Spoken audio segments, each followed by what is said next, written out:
पुराने वक्तों की बात है कि एक मुल्क में एक बादशाह हुकूमत करता था। खुशहाली के दिन थे। एक दिन बादशाह की मुलाकात एक दरवेश बुजुर्ग से हुई।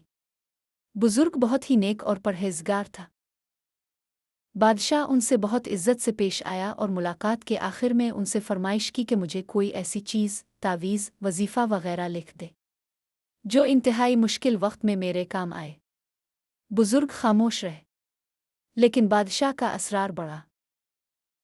तो उन्होंने एक कागज़ के टुकड़े पर कुछ लिख कर दिया और कहा कि इस कागज़ को इस वक्त खोलना जब तुम समझो कि बस अब इसके आगे तुम कुछ नहीं कर सकते, यानी इस कागज़ को इंतहाई मुश्किल वक्त में खोलना।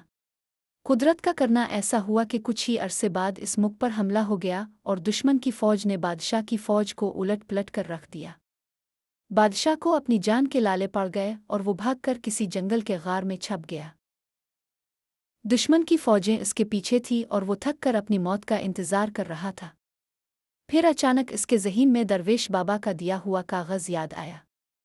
इसने अपनी जेबें टटवली तो वो कागज़ खुशकिस्मती से इसके पास ही था। सिपाहियों के जूतों की आहट इसके करीब आती सुनाई दे रही थी। अब इसके पास कागज़ खोलने के सिवा कोई चारा नहीं था। जब इसने कागज़ खोला तो इस पर लिखा हुआ था, ये वक्त भी गुजर जाएगा। बादशाह को बहुत गुस्सा आया कि बुजुर्ग ने मेरे साथ ये क्या खेल खेला है, लेकिन अफसोस वो कुछ नहीं कर सकता था। इसने तहरीर को कई बार पढ़ा, लेकिन इसकी समझ में कुछ नहीं आ रहा था कि दरवेश ने ये क्या लिखा है और ये क्यों लिखा है। बिलाखिर इसने अपनी तलवार पकड़ी और सिपाहियों का इंतज़ार करने लगा। सिपाही आए तो इसने मुकाबला किया और वो बच निकला। इसके बाद कई मुद्दत तक बादशाह बहुत खर हुआ। काफ़ी साल वो इस मुसीबत को झेलता रहा।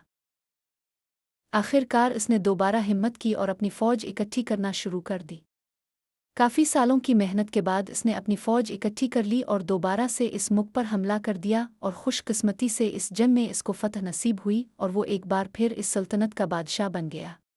इसकी बहादुरी के किस्से दूर दूर तक मशहूर हो गए और रियाया में इसका खूब तज़किरा हुआ। इसके दरबार में और दरबार से बाहर भी लोग सिर्फ अपने बहादुर बादशाह को देखने के लिए आने लगे। इतना बोलबाला देखकर बादशाह के दिल में गुरूर पैदा हुआ और वो अपनी शुजात पर और सल्तनत पर थोड़ा मगरूर हुआ ही था कि अचानक इसके दिल में बुजुर्ग का लिखा हुआ फ़िक्रा याद आया कि ये वक्त भी गुजर जाएगा। इसीलिए कहते हैं कि वक्त जैसा भी हो गुजर जाता है। हमें चाहिए कि हम मुश्किल वक्त में सब्र का दामन अपने हाथ से न छोड़ें और अपने अच्छे वक्त में अपने आप को तकब्बुर से बचाएं, क्योंकि वक्त जैसा भी हो, अच्छा हो या बुरा हो, गुजर जाता है।